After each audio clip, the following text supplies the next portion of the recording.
think it's really neutral. But I don't agree with pitchers getting a boost. Well, we did just mention the Giolito thing about how, he picked up pitches from other guys. So it would be in that same vein of like learning. It really, the impossible thing is to know how motivated somebody is to learn, right? Like Giolito did transform himself, and like Don Cooper doesn't really deserve any credit. He didn't do any of the work. It was Giolito's drive that did it.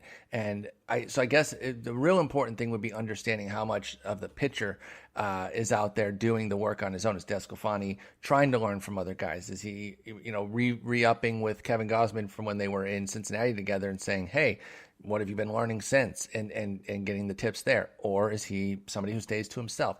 That's why it's difficult to really do it. But I do think if you have to be cognizant of the team context situations, because there are definitely little factors that can give you tiny edges here and there. No, that's great advice.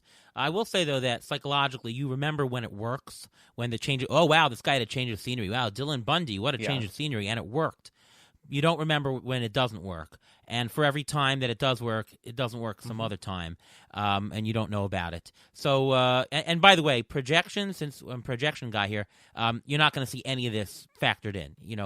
The change in team, you'll see park factors, and that's about it. In terms of other guys, J.A. Happ, maybe you'll see something there. Jose Quintana, I can see maybe a change of scenery there. Alex Wood, that seems like a good situation for him.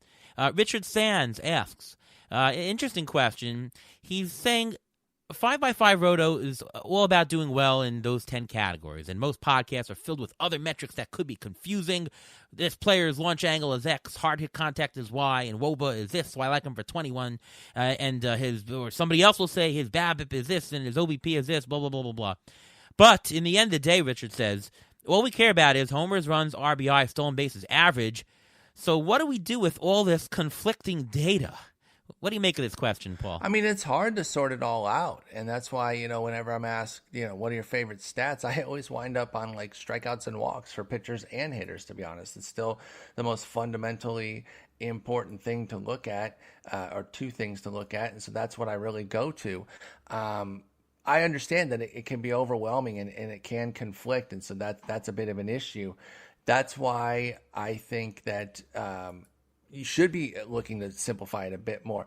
But with a lot of these stats, we are still getting to the core of the skills that we have, right? Because RBIs, they have to be context-based, right, based on the team that you're on. There are elements of power that we're trying to get to determine how many home runs they can hit. There's stuff like sprint speed and home to first times that can help us with stolen bases. There's, barrels and exit velo and launch angle that can help with average and home runs. So a lot of it's going toward the categories that we're looking at. We're just still trying to find the best players. It is a lot to wade through. I totally agree. And I think sometimes people get way too in the weeds, and you're right. They turn one corner thinking that they found something only to find that they contradicted themselves because this other stat that they also believe in says the opposite about said player. And you got to be careful with that sort of stuff. And that's why all of its ingredients, right? I mentioned about seasoning with 2020, all of its ingredients here. And don't take any one thing as like, this is surefire. Barrel rate, that's the one stat I'm going to use, and I'm just going to go with that. It's like, okay, well, you can't just draft off a barrel rate list. I think you have to try to find what works for you in terms of not overloading yourself, but also not keeping yourself in the dark on the stats, right? It's a delicate balance on what you can handle. I think you've said that very well. I'll just add to it that, certain stats are more correlated with certain other stats than others. We know that your contact rate, how often you strike out, is going to have a direct relationship to your batting average. So while it might not be 100% true, right, there's a correlation effect. We know that the more this, the more that. So, it takes a lot of understanding to know what affects what more. Some things have half correlation. Some things don't have a correlation, but it's very weak. So it takes, that's why we're here as analysts, to sift through what it is, to determine what is the right correlations, and to know what is real and what is fact and what is fiction. Not easy, but that's what we're here for, Anything to add, Ruben? There's one stat that's not counted to any of this, and that's confidence level. If a player is confident in throwing a pitch in a certain situation, they're going to keep throwing it because they know they're going to get it out. They're going to get the out they need, or they're going to get the swing and miss that they need. A lot of these pitchers, they have the skills, and you have numbers in there. Oh, it's such a cloud. These numbers are good. These numbers are not good.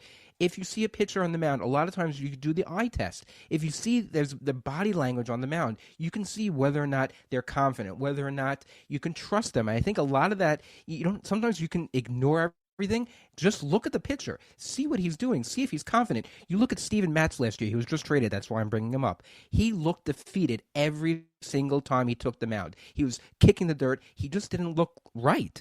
But if you see a change, if you see all of a sudden he's got confidence pitching in Toronto, that's a guy you may want to scoop up, something like that.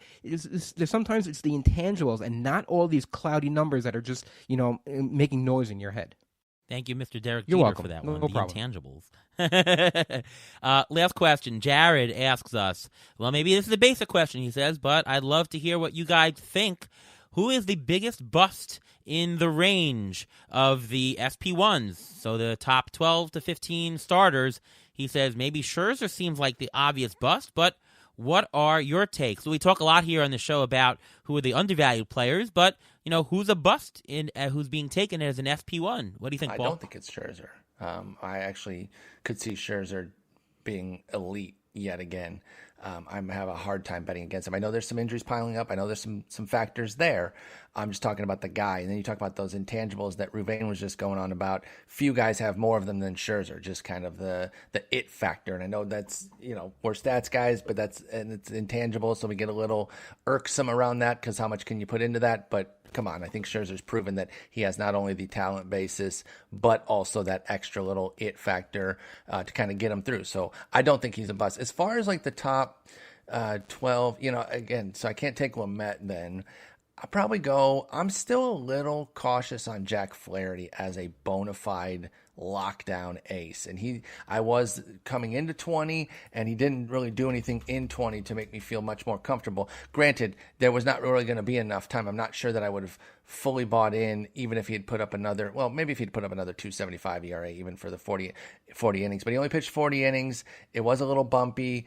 I already had a little bit of an issue with him. He has a persistent home run rate over 1.1.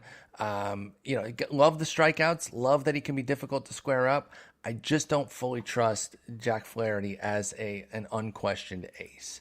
So that'd be my bust in that top 12 there. I like that answer. I was going to go either with Flaherty or Aaron Nola. I don't think there's anybody in this. Yeah, there's nobody in this first round of the first top tier pitchers that are total bust, like they're going to fall off the face of the earth. But I think that Nola has probably a lower chance of retaining his final ranking than some of the others. We've seen both sides of Aaron Nola. We've seen the almost Cy Young Award winner. We've seen something a little bit low. He does pitch in a tough division these days. He does pitch at a ballpark that home runs fly out of. So I can see him having a higher probability than some of the others. And Flaherty, I agree, it's just the risk factor from not doing it for any period of time, really. I mean, he just had, a half a year of really good play? So I'll go with that. How about you, Ruvain? Do you have another pitcher? I do, and I hope he's not listening because I still want him to sign with the Mets, even after I say all this. But I think it's going to be Trevor Bauer. Now, Trevor... Luba doesn't listen to this podcast, I really hope he doesn't because he's got other things to do, like do his own podcast. But I don't think he's going to return the value that people are drafting him at. In 2018, he had an ERA of 2.21, 2020, 1.73. Every other year since 2012, including 2019, his ERA was 4.18. He has a career BABIP of 2.94. Last year it was 2.15.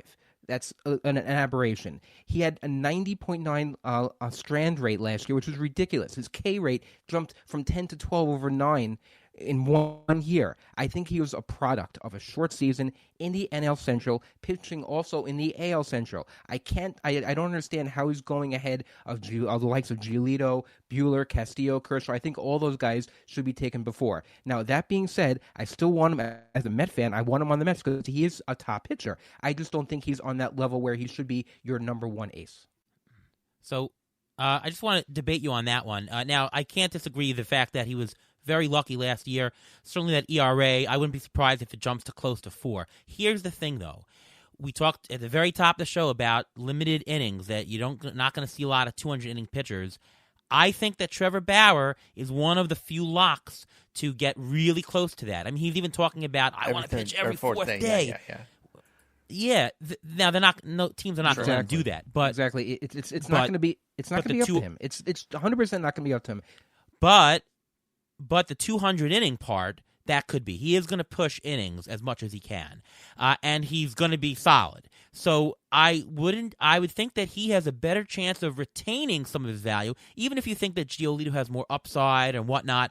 The fact that he throws innings, and if you do the math, those extra 10 innings add up to a lot more value than you think. It could be dollars and dollars of auction value. So because of the innings pitch risk is lower on Bauer, I'm inclined to take him over guys like Giolito, over guys like Nola. I don't think he should be behind there. I disagree with you. Talking about dollars, he was pitching for a contract last year. He was pitching for his own money. How much are you going to say that, you know what, this is not worth it? I just don't think that it's going to be worth it. I don't think he's worth it. That's my opinion. He was also very likely using something for the grip, right? Like he basically told on himself when he exposed the when he exposed the Astros. He said you can't get this kind of spin rate improvement without using something, and then he goes out and has that spin rate improvement. Now I don't begrudge him that. I don't have anger or animus toward him for that. I just wonder, did he do it for the contract year, get a Cy Young, get the bag, and now he's going to go back to not doing it and still be good but not premium elite? Or does he keep using because the league doesn't care anyway? I mean, look at the giant brown spot on Kimbrel's hat that he goes to every pitch, and other guys have stuff like that too. Like they don't care. So maybe he keeps doing that, but that's just another little X factor there that maybe you would consider with Bauer. He is very good though, and it is hard to deny that he's awesome when he's on, and very smart about pitching too. Yeah, interesting. Well, we do a lot of leagues together, so we're probably going to have to debate and come up with a plan that suits us both on the use of Bauer. Anyways, this is a wonderful show. Paul, thank you so much for joining. Paul is the host of the Sleeper and the Bust podcast, the best podcast that goes into deep dives of every single player. If you want to learn the player pool and you don't know how to do these analytics yourself, don't read articles, whatever, take a listen to Paul's podcast. He does it all for you.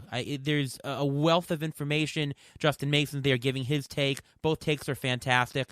I really highly recommend it. Paul, why don't you tell everybody else where we can follow you, read you, all things Absolutely. Paul Sporer. Thank you so much for that, by the way. I do Sleeper on the Bus. I really enjoy it, and I think it pairs well with this podcast. If you're already listening to this one, hit the Sleeper and the Bust up. We got you covered all off-season here leading into the year. You can hit me on Twitter at Sporer. That's Sporer. That's also where I am on Twitch, twitch.tv/Sporer. I play MLB The Show most nights, hang out, talking baseball. You don't even have to play PlayStation. You don't even have to play video games to want to come through and talk baseball. We're talking fantasy all the time. We watch the top 10 right now shows by each position on MLB Network. We're doing other stuff in there. So even if you're not a video gamer and you just love baseball, come through on an evening at twitch.tv/Sporer, and I bet you'll have a decent time. But I did beat you on the shorter Twitter handle name. You'll have 6 letters. I got 5. It's pretty good. It's pretty impressive that you're at 5. I do respect that. You know, I should have gotten on earlier, and I could have maybe just been at Paul. How sick would that have been? That would be pretty cool. I did look for ATC. That was taken. So unfortunately, we just did NY, which suits me. Ruvain, how about you? Tell us about where we can see your stuff. You can follow me on Twitter at MLB Injury Guru, where I tweet out injury updates during the season, during the off season. I also have a weekly injury article on Rotoballer, and about the whole Twitch thing. And when watching players play on MLB The Show, that's where I heard Lucas Giolito say this. And Lucas Giolito actually mentioned that he plays MLB The Show prior to each game in order to get a scouting report for each to go over the scouting report in his head. So that's just another reason to watch Paul while he plays. I still just play RBI baseball on the old Nintendo and Sega Genesis systems. You know, I don't know. Call me an old school guy, but that's where I am at. All right. Anyways, this was a fantastic show. Once again, thank you so much, Paul Sporer, for coming on the show. From all of us here at Beat the Shift, we'll see you next time.